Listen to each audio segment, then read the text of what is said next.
जय हिंद साथियों, कैसे हैं आप सभी। आज हम समझते हैं उत्क्षिप्त व्यंजनों का प्रयोग। देखिए, उत्क्षिप्त व्यंजन दो होते हैं, एक होता है अड़ा और एक होता है अड़ा। देखिए, इनका प्रयोग होता है जैसे पेड़, सड़क, पढ़ाई, इनमें इसका प्रयोग होता है। तो देखिए, प्रयोग होने के इसके बहुत सारे नियम हैं, उनको हम याद नहीं रख सकते। हमें इससे बेटर है कि हमें ये पढ़ना चाहिए कि इसका प्रयोग कहाँ कहाँ नहीं होता। इसके केवल 4-5 नियम हैं जहाँ इनका प्रयोग नहीं होता। तो चलिए इसको समझते हैं। जैसे देखिए, किसी शब्द की शुरुआत में इनका प्रयोग नहीं होता, यानी किसी भी जो कोई भी हमारा शब्द है उसके शुरुआत में इसका प्रयोग नहीं होता। जैसे डमरू, ढोलक, ढक्कन, शुरुआत में इनका प्रयोग होगा ही नहीं। अगला पॉइंट है आपका, अंग्रेजी के शब्दों में इसका प्रयोग नहीं होता, यानी जो हमारे अंग्रेजी के शब्द होते हैं और उनको हम हिंदी में जो लिख लेते हैं वहाँ भी इनका प्रयोग नहीं होता। जैसे रोड, बोर्ड, रिकॉर्ड और मूड, ये अंग्रेजी के शब्द हैं, इनमें भी उत्क्षिप्त व्यंजनों का प्रयोग नहीं होता। अगला पॉइंट है आपका कि द्वित्व व्यंजन में भी इसका प्रयोग नहीं होता। जहाँ द्वित्व व्यंजन होते हैं वहाँ भी उत्क्षिप्त व्यंजन का प्रयोग नहीं होता।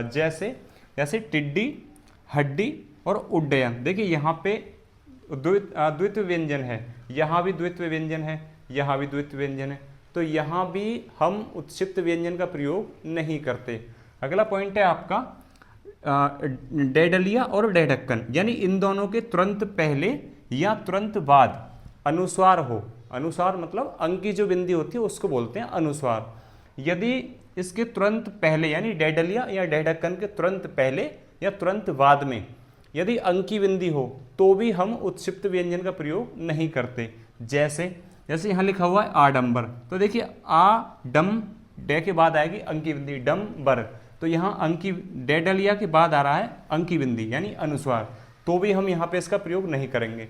यदि पहले आता है तो भी हम इसका प्रयोग नहीं करेंगे। जैसे ग्राउंड, तो देखिए ग्राउंड, तो ये डेडलिया से पहले आ रहा है अनुस्वार, तो भी हम उत्क्षिप्त व्यंजन का प्रयोग नहीं करेंगे। अगला पॉइंट है आपका कि उपसर्ग यदि है, यदि किसी शब्द में शुरुआत में उपसर्ग लगा हुआ है और उपसर्ग शुरू में लगता है, तो यदि उपसर्ग लगा है किसी शब्द में तो भी वहां पर हम उत्क्षिप्त व्यंजन का प्रयोग नहीं करेंगे। जैसे निडर, देखिए नी उपसर्ग लगा हुआ है, डर आपका मूल शब्द है, तो यहाँ पे निडर जो हो जाएगा, इसमें ऐसे शब्दों में भी उत्क्षिप्त व्यंजन का प्रयोग नहीं करते। तो ये 5 पॉइंट हैं जिनमें हम उत्क्षिप्त व्यंजनों का प्रयोग नहीं करते। तो ये कैसी लगी आपको वीडियो दोस्तों, हमें कमेंट कर बताएं, और आप हमारे चैनल सब्सक्राइब करें और हमारी वीडियो को लाइक करें, शेयर करें अपने दोस्तों में। जय हिंद, जय भारत, थैंक यू।